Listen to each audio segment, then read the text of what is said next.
I say I'm knocking anybody out that come in here. I don't care. Whether it's to the body, what else? Whether it's to the head, you getting knocked out, son.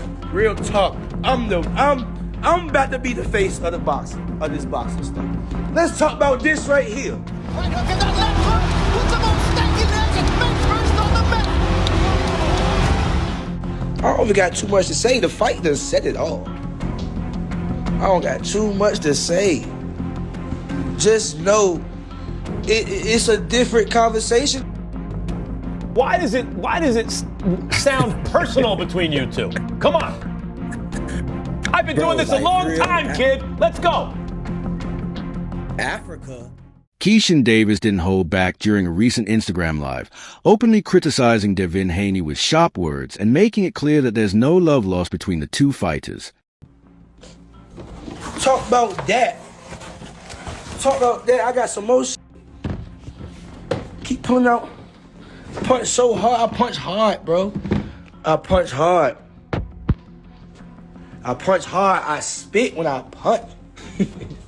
Stop playing, son.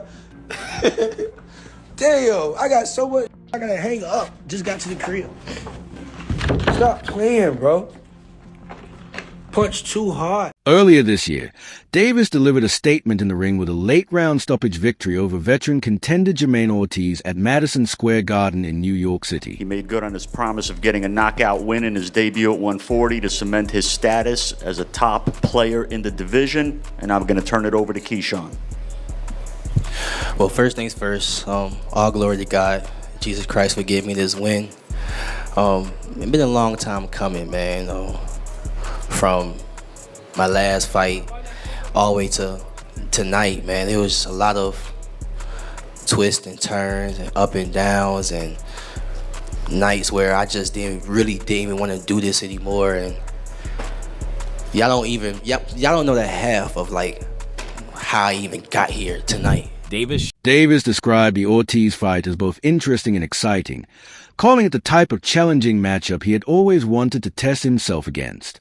His dream to get like a 12-round knockout, like 12 round, like that was always my dream. So like to do it and an opponent like Jermaine Ortiz on my return in front of 20,000 fans, that's God, bro.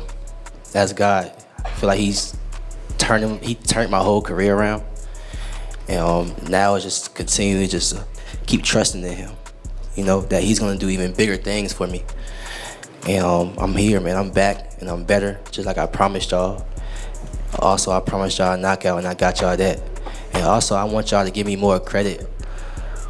My last 3 opponents never been stopped before, never been dropped before. Limos, Baranchik, now Jermaine, and I moved up in weight and stopped them. So it's like, bro, I'm real, bro. I'm for real. And put anybody in there in front of me, I'm gonna say the same thing. I'm gonna stop them. Put your money on it. Immediately after celebrating his win, Davis shifted focus to bigger opportunities, declaring that if he were to face Devin Haney, the fight would end in a knockout. The question to you is, you called out Devin Haney.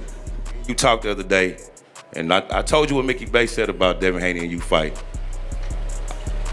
I talked with somebody that you might know from when you were younger, Coach Sean from Norfolk, Virginia. He told me, you know, when it come to fighting, Keyshawn Davis is just a mean little dude.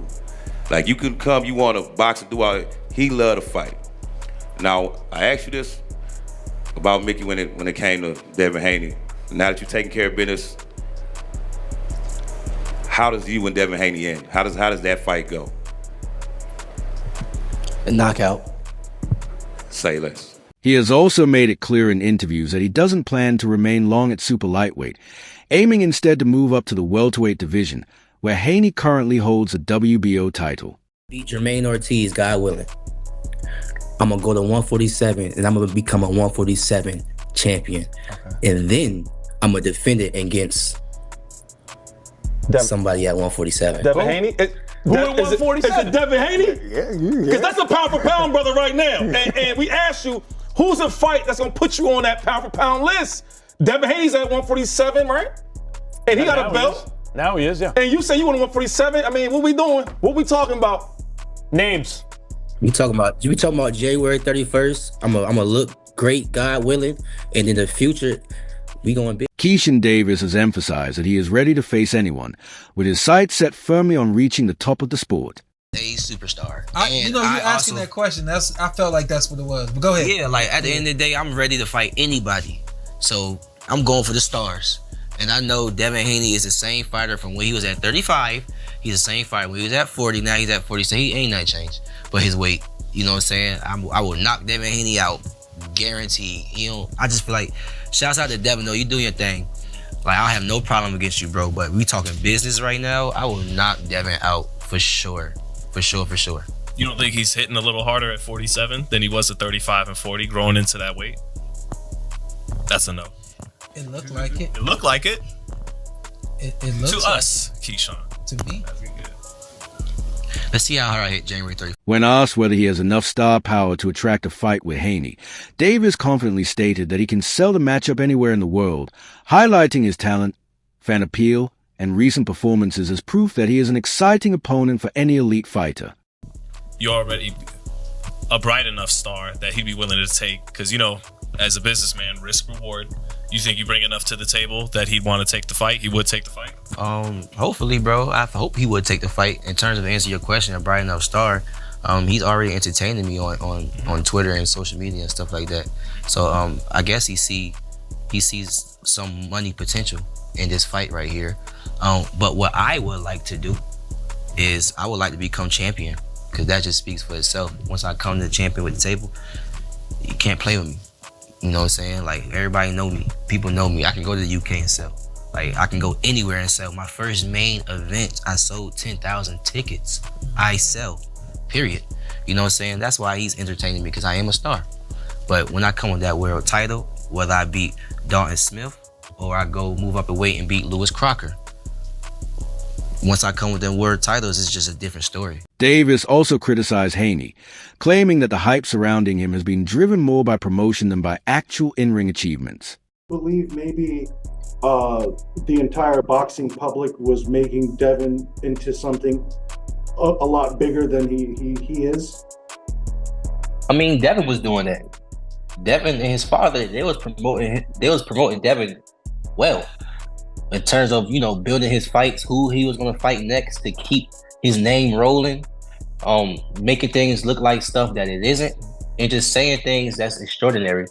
They was doing a great job promoting Devin, you know, and he was fighting and he was winning. So they was doing everything they could to make him out into the fighter he is today. And hats off to that too. You know, us as fighters nowadays, we got to promote our own selves. So they was doing what they was supposed to do, you know. Haney responded to Davis' fiery call-out, making it clear he isn't backing down. He confirmed that Davis is on his list of potential opponents and expressed openness to making the fight happen. Haney's confidence reflects his status as a proven champion, and he has been seen sharpening his skills with elite trainers, including Freddie Roach. The exchange between the two fighters has made this potential matchup one of boxing's most talked-about showdowns. Davis fired back, insisting he would knock Haney out, asserting that Haney lacks the power and defense to stop him. He continues to project himself as ready for elite competition, with knockout victories as a primary goal.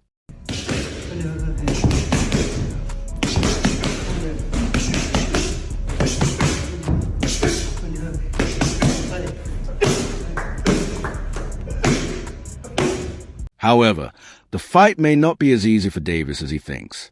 Tank Davis praised Haney for his exceptional skill at a young age, but suggested that Haney's lifestyle, particularly partying, has slowed him down and affected his focus in the ring. While Haney's talent remains undeniable, discipline and training are critical for long-term success. I was gonna say, Devin said, let's do it. You know, I know he's dealing with some legal issues. I don't know what happened. He said he had to turn himself in, but I believe he tweeted like, Keyshawn, let's do it. He said that? Yeah, but he tweeted like something like that. Yeah. Well, you know, it was in my DMs. We already was talking about it before he even hit the media, so I know it's going to happen in 2026. And you're good going straight to Devin in your first fight at 47? If it make money, it make... Leading up to the Ortiz fight, Davis spoke about the positive impact of training alongside elite fighters like Shakur Stevenson and Terrence Crawford. Sparring with such high-level talent helped him improve his ring IQ, timing, and defensive awareness, contributing to his strong performance and 12th round stoppage victory. Video of you and Devin Haney sparring, people were going crazy over it. He was just a teen when that happened. How do you feel like his boxing skills have improved since? I think he was best on his game when he was that age. I think he was like 17. I wasn't that much older than him. I think we probably like 3 years older, apart, but I feel as though he slowed down. All that partying and drinking and stuff slowed him down. Despite his respect for Stevenson, Davis has consistently stated that he does not see a fight with him happening anytime soon. He has made it clear that they have agreed not to fight under normal competitive circumstances, expressing frustration at how often the matchup is suggested. A full camp, maybe I haven't seen for a little while. How was that? It was amazing, bro. Nothing but family in there. Training alongside fighters like Zay Quinn, Raymond Forward, Kelvin Davis, Keon Davis. It was amazing, bro. And the rest of our families together. It's really our first time actually really being together like this, like as far as both our families come together. So it was definitely different, but it was amazing. How is that like beneficial, right? Like having familiar faces, that good work, you know, from Zaquan to Keyshawn. I'm sorry, obviously from Zaquan to Shakur. You know, like I'm sure you're in the ring sparring with these guys. What's that like? Maybe mentally, kind of going into this fight, as opposed to maybe not having that kind of same camp situation in other camps. Well, for me, I'm a professional when it comes to me actually fighting in the ring. I'm gonna always make sure I do what I need to do to prepare to go into a fight. So like, just as far as like the energy, you know what I'm saying, transferring from camp over to fight week, that part been amazing. You know what I'm saying? But as far as me always getting prepared for a fight, nothing really changed. Looking ahead, Davis plans to move up to 147 pounds to capture a world title, marking the next major step in his career. He believes his skill, strategy, and work ethic will allow him to succeed against larger opponents. Davis combines confidence with humility, emphasizing discipline, personal growth, and spiritual focus as he aims to become one of boxing's leading figures. Okay. But the question about the big fight is a real one. Like, if you look at what you're now at 140 pounds, right? Yep. Shakur Stevenson, who you two are never going to fight. By the way, once upon a time, Kenny Norton and Joe Frazier had the same trainer, and they said they would never fight.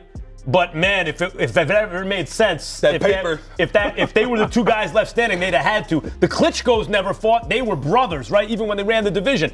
But if Shakur beats Teo, and he is favored to do so, he's the 140-pound champ. And if he stays there for a minute, and that's your division, when the dust settles, if you two are the best dudes, what are you going to do? Right. I mean, I'm going to tell you like this, Max. Look, I'm 26 years old. I see the boxing landscape. I understand Shakur will be 140 champ, and that's my division. I feel like boxing is my division. I feel I can really do whatever I want to do, and I know what I want to do after I beat Jermaine. I want to go to 147 and get a 147 title. Some fans speculate that Davis may be avoiding a fight with Haney and generating hype instead of committing. Davis has addressed these concerns, emphasizing that any major fight must align with his career goals and timing.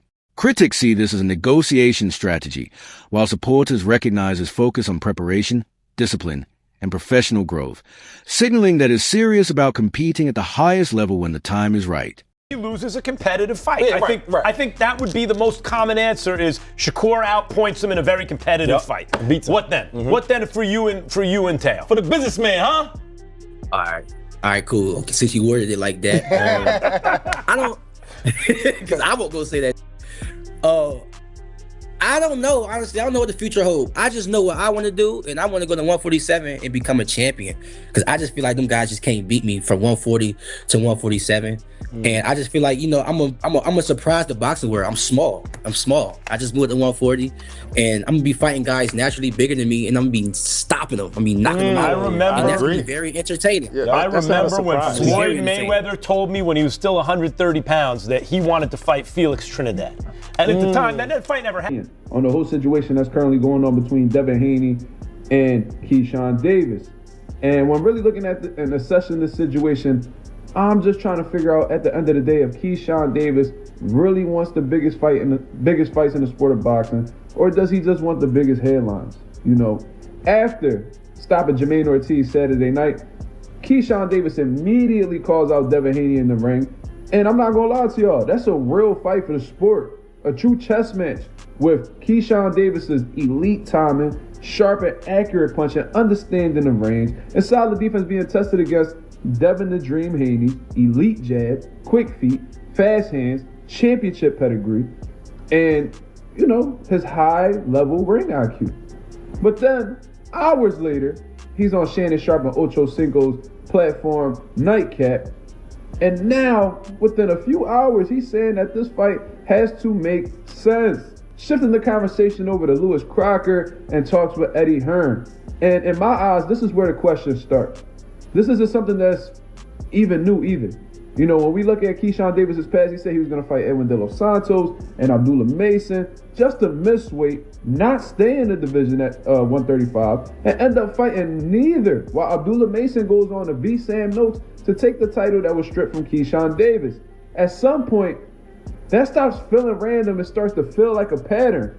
Big call-outs, big buzz, then a pivot. And whether intentional or not, it makes me question how much Keyshawn truly wants these big fights. Because in boxing, at least from the fans' point of view, trust is built on consistency and, just as importantly, follow through. So, is Keyshawn Davis really wanting of the big fights, or is he merely a clout chaser?